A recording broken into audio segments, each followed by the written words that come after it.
He was in his car, both his hands on the wheel, gripping tightly, his eyes glued to the road when he felt it, a small stinging sensation on his right pointer finger.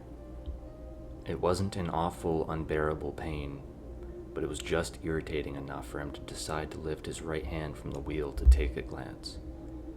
Sure enough, a small cut had appeared in the middle of his finger. It was oval-shaped, about the size of a grain of sand. The immediate skin around it was white and discolored, with the inside being bright red, as most cuts would be. Must be a paper cut, he thought, although he couldn't recall handling any paper in recent memory. It was no big deal. Maybe he would put a bandage on when he got home. Or not. Wasn't really that bad. He finished inspecting the cut, placing his right hand back on the steering wheel, his grip returning to the same position as before. After a few minutes of normal driving down I-66, cars zooming by on the other side of the highway, his speed in line with the other cars going the same direction as him, the pain began to get worse.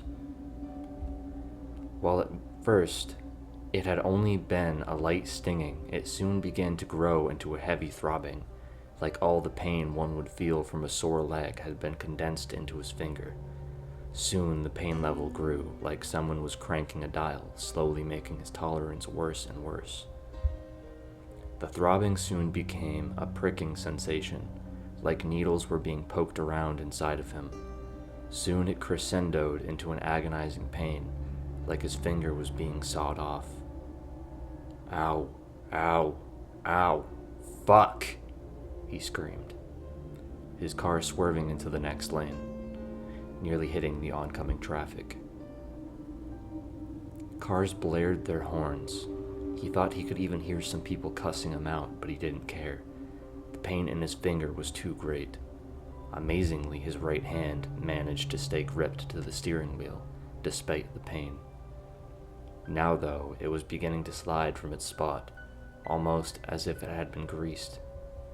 He watched in horror as his right hand moved down the side of the steering wheel, leaving a long, glistening swath of red blood. Before he could do anything else, he was thrown back in his seat as the front of his car collided with the back end of another car. For several seconds, the world became a spinning top as his car wound around in circles, the sounds he heard being nothing but honking and screeching metal. Finally, a single loud crash echoed as his car's momentum suddenly stopped, and the world went dark. The first thing he saw as he woke up was a large crowd of people watching him from some distance away. His windshield had been shattered, a small gust of wind blowing onto his face, irritating the many cuts and bruises he could feel, due to the pain that was aggravated from it. To his right, he saw a car laying sideways on the side of the road, smoke and exhaust lifting up from the remains. On the flipped side of the car, facing towards the sky, he could see an arm sticking out, motionless. Oh fuck. Oh fuck. I killed someone, he thought, knowing his life was over. He attempted to move, to unbuckle himself, but found the seatbelt was stuck. Not only that, but even a slight movement seemed to elicit excruciating pain, bafflingly his damn finger, the reason the accident happened, seemed to be the worst off of his whole body. He lifted his right hand, which was now to his side, bringing it up to his eyeline, and screamed when he saw what was happening. The skin on his pointer finger, right below the cut, was now a bloody, mutilated mess. The pale skin was completely gone, made into a pulpy red color from being ripped off. In the center of the mutilation was a large hole where a huge chunk of his finger had been eaten. In it, small bits of skin floated in a congealment of blood, flowing out of the hole and down onto the rest of his hand. While that in itself would be horrifying enough, it wasn't that which traumatized him. He watched wide-eyed as the small cut in the middle of his finger lifted open, like a mouth about to eat. From the slit, a small, pink tongue unfurled, It was thin, the size of a lizard's tongue, becoming triangulish, almost pointed at the end. It moved to the chunk taken out of his finger, beginning to lap up the blood from the hole. He could only cringe and shake with fear. It reminded him of when he let his dog lick up the grease on his fingers after he finished eating, but much smaller and much more bile-feeling. Soon the tongue had its fill and it curled back up, disappearing back into the slit. Just when he thought it was done, almost like spikes shooting up from the ground, teeth formed around the edges of the cut. Human teeth, more purely white than even his own teeth. He watched as the cut, or mouth, as it clearly was, extended out, almost cartoonishly. It bent down, moving back to the large trunk where it had been eating. He was too numb with fear to feel anything as if it bit into him, continuing its long but more than likely successful quest of devouring him.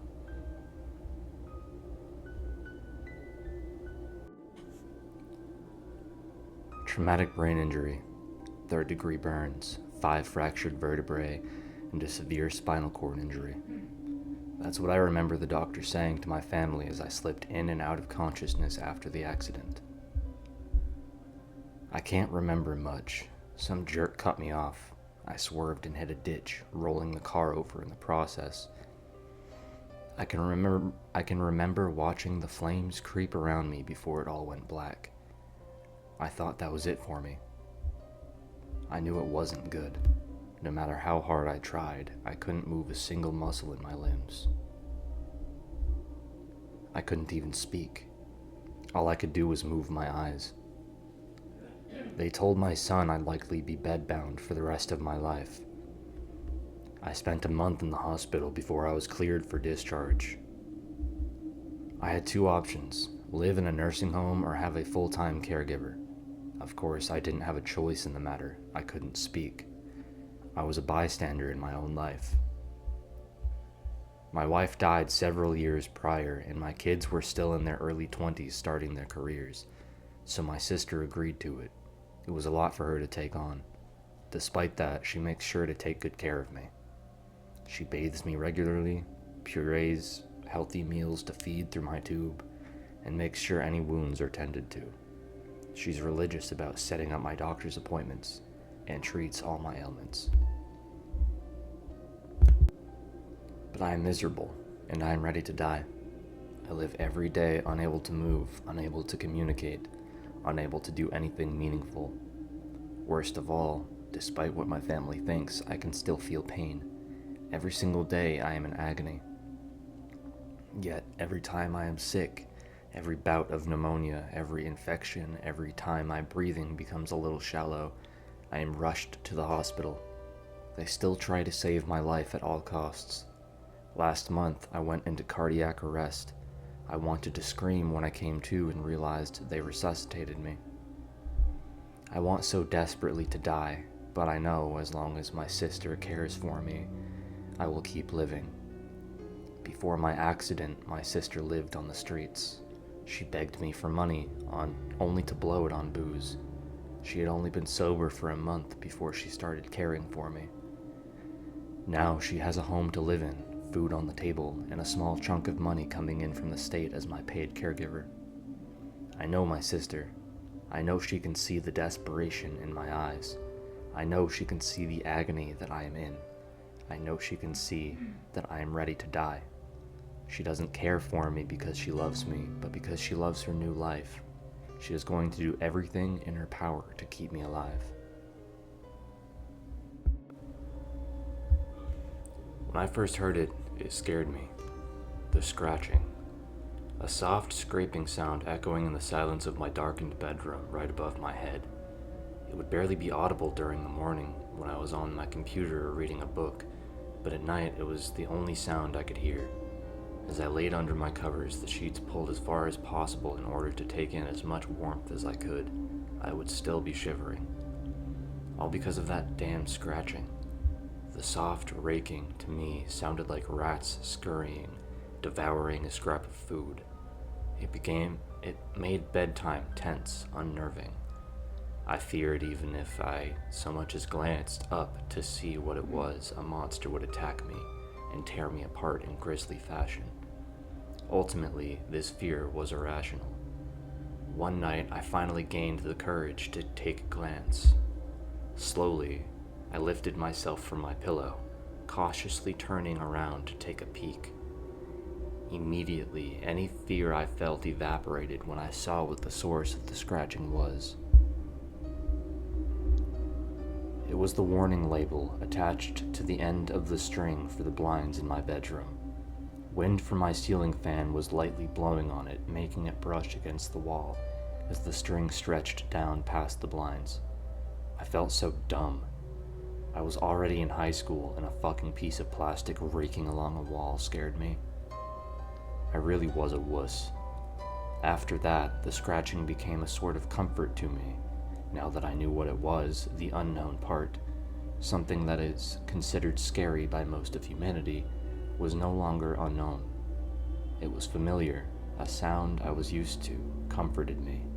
I began to find it soothing and would begin to find my eyes growing heavy as I laid in my bed, my mind blank, listening to scratching and the whirring of my ceiling fan, letting their combined noise lull me into sleep.